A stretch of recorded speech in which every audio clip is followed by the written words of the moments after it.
عاشقەکە شتێکی دەوێت بینینی معشوقەکەیە، ئەی معشوقەکە چی دەوێت؟ ئەوەیە کە جەنابی عاشقەکە خزمەتکاری بکە. طبعا ئەم عشقەی کە ئەم لێرە باسی دەکات لە ڕاستیە عشقێکی هینە، ینی لەسەر ئەساسی چێژ و لەسەر ئەساسی بەرژەوەندیە. معشوقەکە سەیری بەرژەوەندیەکان دەکات لەویا، ینی بەرژەوەندی لەوایە، چونکە عاشقەکە خزمەتی بۆیە خزمەتی دەکا، شتی بۆ دەکا، ئامادەیە لەسەری خۆی بدا بە کۆشت، کۆمەڵێش لەم بابەتانە کە هەن، ینی ئەمانە دەکا و ئەویش تاقی دەکاتەوە بزانێ ئەرێ ئەمەی عاشقێتی ئەڵێ بۆ ئەوەی دەرکەوێت تۆ ڕاز دەکەی دەبێ بچی فلانە کەس بکوژی، ئەڵێ بەڵێ قوربان دەچم بۆەوەی بۆ ساخکەمەوە کەوەوای. ینی ئەم عاشقە کوێرە هیچ حەق و ناحەق نابینێ، ئستعدادی هەیە هەر شتێک بکە بۆ ئەوەی چییە معشوقەکەی ببینی. ئەمە دەبێت چ عشقێک بێ کە ئستعدادی هەیە، ئەمە دەبێت چ خۆشەویستێک بێ کە تۆ ئستعدادە دەبێت پێتەنانەت بەو کەسانەشا بنێ کە خۆشت دەوێن بۆ ئەوەی معشوقەکە ببینی. ئەمە هەمووی چێش دەیجوڵێن و ئەم جۆرە لە عشق فعلەن هەر دەبێ قوربانیەکە بدەی بۆ ئەوەی ساغی کەیتەوە جەنابی معشوق پێت ڕازی بێ بڵێ ئافرین سەلماندت کە تۆ منت خۆش دەوێت. بەچی سەلماندی؟ یەک قەت و عامێکی کردووە و یەک دنیاشتی کردو، دنیای کاول کردووە تا گەیشتوەتە ئێرە، ئەوە ئیتر بەڵگەیە لەسەر ئەوەی ئەمی لە هەموو شتی تر خۆش دەوێت. ئەلێرە ینی ئەم معشوقە دەیەوێ هەموو ئەوەی کە لەما هەیە ئاراستەی خۆی بکاوە کوێری دەکا بەرامبەر هەر شتێکی ترکە لە دەوروبەریایەتی. و ئەم عاشقەش تەنها ئەو دەبینێ، لە هەموو شتێکە ئەو دەبینێ و هەر شتێک دژی ئەو بێ هەستکا بەربەستە لە بەردەم بینینەکەیە دەبێتە دوژمنی.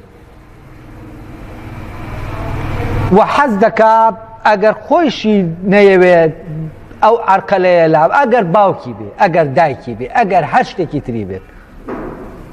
بۆچی؟ چونکە ئیتر تەنها لە دۆخێکی مەستیایە تەنها معشوق دەبینێت و ئیتر کەوتووەتە دۆخێکی وەهمیەوە، ئەیترە توزانم هەست دەکا معشوقی کردووە بەخوایەک، کردوێتی بە بتێک کە ناتوانێت ڕووی لێ وەرگێڕێت.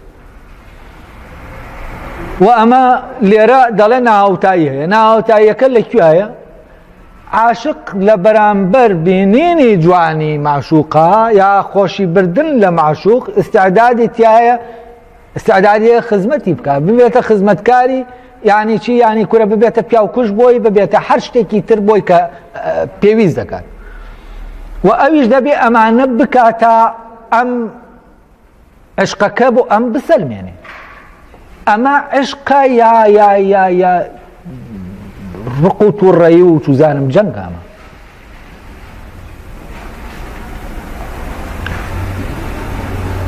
ئەمە فعلەن کاتێ عشق ڕەبت دەبێ بە حەقەوە و ئەو کاتە جۆرێک لە دیالکتیک دروست دەبێ و دیالکتیکێکی زۆر زۆر سەخت. لەبەرەوە من هەست دەکەم عشق سەختترین زەمینەی تاقیبوونەوەی چاکبوونی ئینسانە، ینی تاقیبوونەوەی ئەخلاقی ئینسانە. ینی تۆ زەمینەیەک دەسازێ کە زۆر زەحمەتە، زۆر سەختە بۆ ئەوەی تۆ تایە حەق بیت، بۆ ئەوەی تایە فعلەن چاک بیت.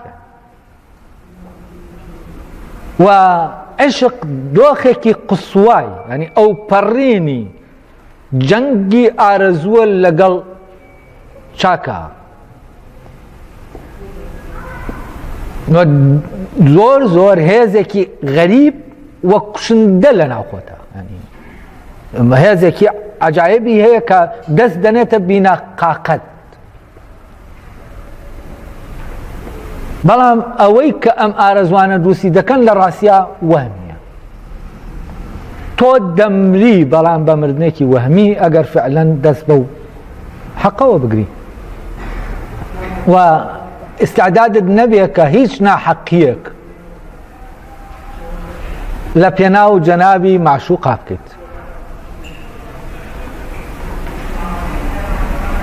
و ئەو کاتە فعلەن ئەم پەیوەندیە بەرز دەبێتەوە ئەگەر جەنابی معشوقیش خۆی نەبوو بەخوا کە دەبێ ئەمە بێنێ ئەم قوربانیەک بکە ئەم ئیتر کاتێک ئەمە دوو کەس لە لێرە دەست دەگرن بە حەقەوە و ئەو بەرچاویان ڕۆشن دەبێتەوە و فعلەن دەچنە ئاستی ئەو هاوڕێیەتیەی کە ئەرستۆ باسی دەکات. یعنی ئەمانە زەمینەیەک دروست دەبێت بۆ چاکبوون، سەختترین زەمینە بۆ چاکبوون، بۆ حەقبوون، بۆ دادوەربوون، بۆ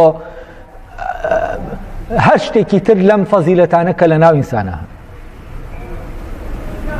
و ئینسان لە ناو ئەم دۆخە سەختە فعلەن ئەگەر بیەوێ و ئەگەر ئەوەی حەقە و ئەوەی چاکە لە سەروی هەموو شتێکەوە بێ لە لای بە پەروەردەیەکی سەخت فەزیلەتەکان لە ناویە سەر دەردێنن و هێز پەیدا دەکەن.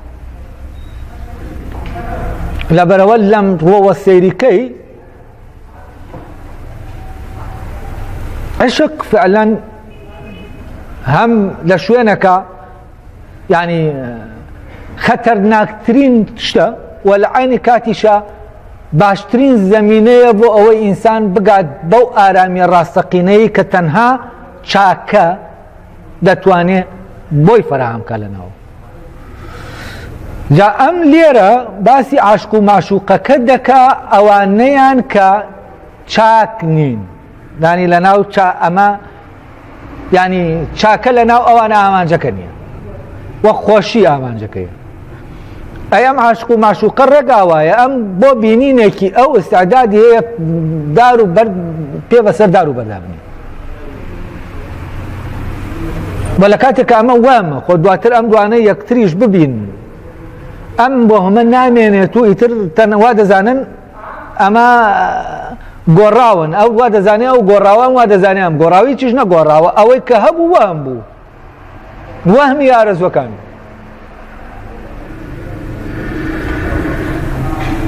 جا لێرە باز لەوە دەکات دەڵێ هاوڕێیەتی هاوتایە. یعنی چی هاوتایە؟ یعنی ئەوە نییە کە ئەم دەیەوێ بیبینێ ئەویش دەیەوێ ئەم خزمەتی بکە لە بەرامبەر بینینەکە خزمەتی بکە. من پێیە بێ هاوتابوون یانی چی؟ بە پێی ئەگەر وەکو تێکستەکە سێریکەیت یعنی من شتێک بۆ تۆ بکەم تۆ ئەماشت بۆ من بکەیتەوە، ئەمە هاوتاییە.